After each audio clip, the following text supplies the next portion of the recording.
Well, guys, I am back from the IMS show. You can see, like, that's the rig that I took. That's my tent, my sleeping bag, and everything. Yeah. Really fantastic, man. I can't say enough for this bike. You know, the problem is coming back, it was full of very slow drivers because it was a very strange weekend, September 11th. Everybody went to Pennsylvania and came back. But otherwise, this bike is just so good. You know, I got a ride on the Yamaha T7 and all of these other bikes. I think I rode about 13 bikes. And I'm going to tell you guys about the bikes that I rode, including the Zero motorcycle accident that involved a fatality. So this week I'm going to be putting up individual videos of the bikes I rode, but I wanted to give you a little bit of an overall. And I'm riding the scooter, which makes me think there was only one scooter available and I didn't get to try it out. My buddy Glenn did. It was the Bergman 200, but there was no other scooters around. Honda didn't even have their ADV 150, which I would love to ride. They didn't even have the Africa Twin. So yeah, only one scooter to test out. My friend, after he came back from the Suzuki Bergman, he actually got banned from Suzuki for, I don't know, he's got a very strange riding style, so, you know, you jump around, swerving, and that's his normal riding style. So the IMS show was very successful, and I am glad I went to it, because it's the first time that you could try individual bikes. So they had Yamaha, Honda, Kawasaki, Zero, Harley Davidson. They were all there. Harley had the biggest presence, of course. And, you know, another bike that was very surprising was the Honda Goldwing. You know, I've been bashful of the Goldwing, in a way, jokingly. I call it a bike for the obese. Maybe it's the last version, but man, I really enjoy riding that Goldwing. From Honda, there wasn't any great bikes other than the Goldwing. You know, they had the Rebel 1100. They had an NC750X that was only being used as a demo for the leader, and I couldn't even test it. I would love to test a 750X because I had the 700. Harley had tons of Pan Americans on there, and I rode one. Now this is a bike that I wanted to hate, and of course the Tenere 700. Now this was one of my favorite bikes to test, because the cool thing about the Tenere 700 is that it's completely one of the least expensive bikes, $10,000, but that's not the whole picture. You know, what's happening is that people are buying it, putting them up used for like $2,000 more. But pretty soon that bike's going to come down in price. But I loved how thin it was compared to the Super Tenere. It had the 21-inch front wheel. It had like a little bit of an LCD digital dash, which is already antiquated, but I like the rally styling. Even the rear of the Tenere 700 looked like an old rally bike. You know, the rear of the bike is low to the ground, so you can like whip your foot over it very easily. You know, what happens is modern bikes towards the rear, where the rear passenger saddle is, they're much higher up. So what happens is that you have to kind of swing your leg over it, and if you have luggage, and it's just so much harder. Tenere 700, definitely worth it. I think Yamaha, that was a slam dunk on their part. Now another bike that I love from Yamaha is just making some killer bikes. Yamaha and Honda are killing it. So I test rode the MT-10, the Yamaha MT-10. I believe that's the R1 engine. I don't know, but it had so much power.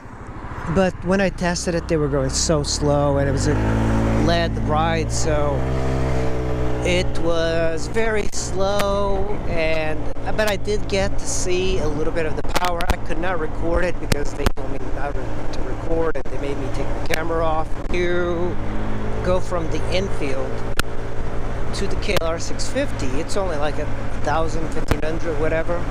But then you ask yourself, why get that when you can get the Tenere 700. The Tenere 700 is just so much better than the KLR 650. I'll skip on the Enfield. I just don't trust its reliability. Two bikes I rode from zero was the SRS, which is the sport bike version, and then I rode the naked version, which is the SRF, I believe, or X. Now I also test rode two Triumphs, 2 or 3. I rode the Tiger. Beltway. Yeah, the Tiger was cool, but I don't think I like paying for the extra coolness. I think the T7 definitely has the it factor right now.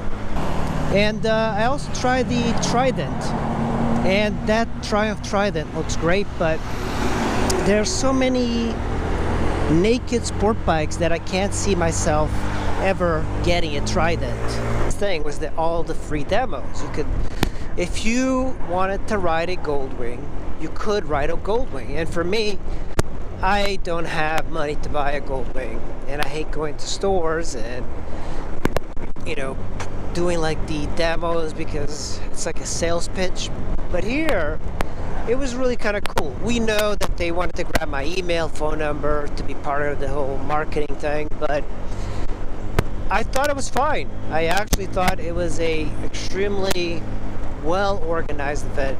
Now, the bad news is that a zero demo rider died while on a ride.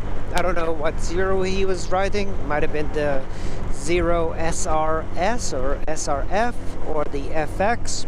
I'm not sure, but at the time I was riding a Triumph Tiger, and the Triumph Tiger, they let you just kind of go by yourself and take out the bike and do whatever loop you want.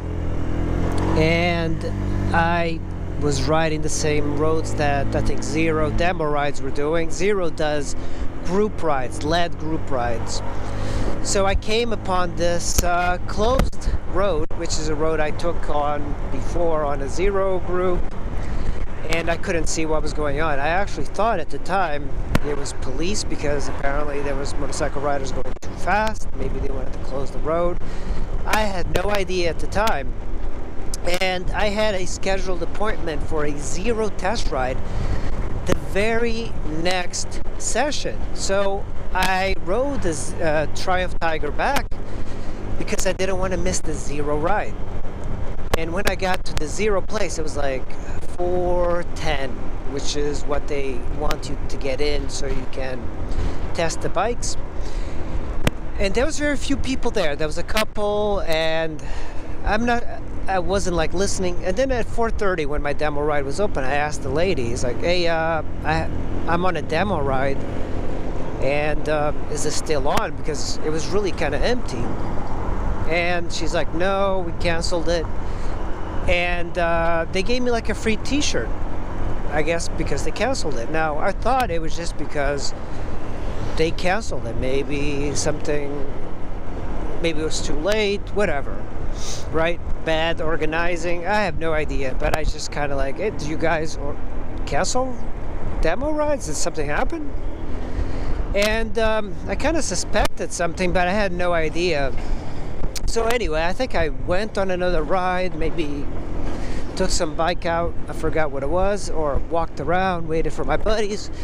And then I went outside to the parking lot because I was waiting for my buddies. It was time to go home. We were going to stop at a nice 4-star restaurant.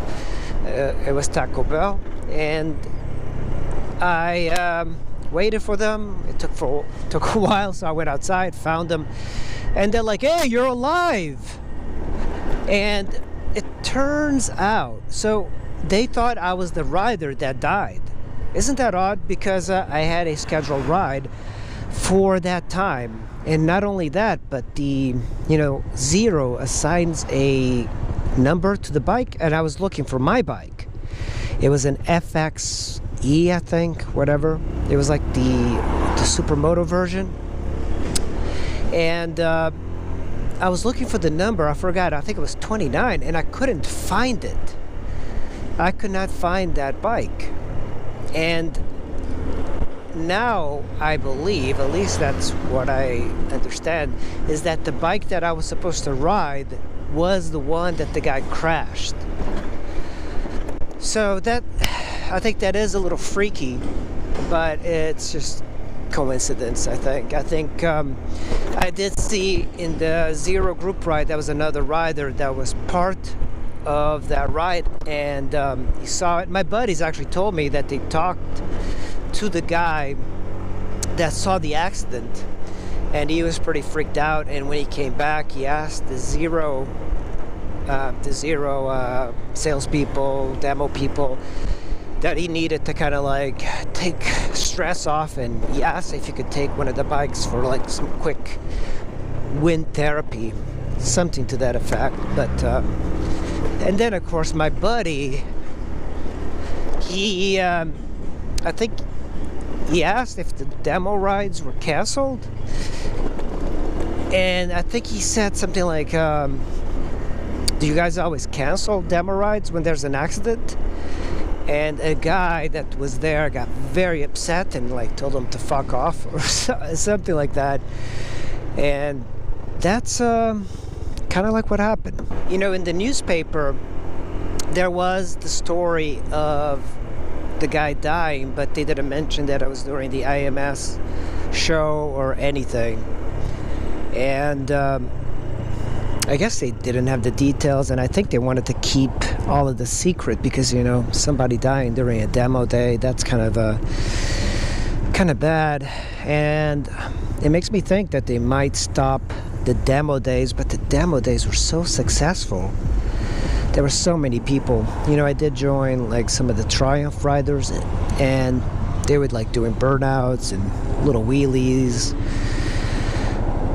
I also believe a guy on a Harley Pan American dropped it, but I think it wasn't a big deal. You know, dropping a bike, even like crashing a bike, that's understandable, but somebody dying, that's rare. I don't think I was expecting that. I was expecting some accidents, but you know, it's not Zero's fault. It's not Zero's motorcycle's fault. It's not the organization. It's not IMS. It's really a rider error from what I understand, but I don't really know. I did see where it happened, and at first I thought it was like a set of these S-curves, and it turns out it's a very long stretch of road, and it's not like completely straight. There's like a bend to it. And apparently the rider that died hit a light pole, and you know, this was seen by 2 or 3 riders, which I didn't hear anything about. But it's got to be traumatic for people.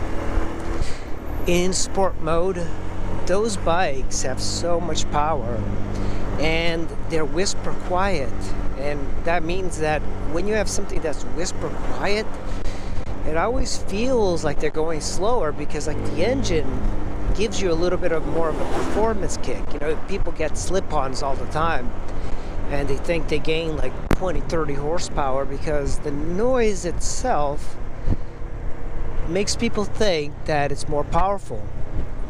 But in reality, it's just about the same. So people will end up going slower on bikes that make a lot of noise because their brains are telling them that it's going faster.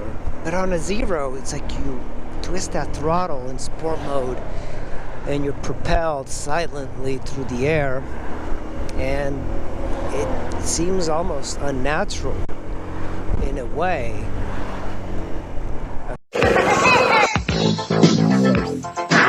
Kind of stuck here. The cops won't bother me.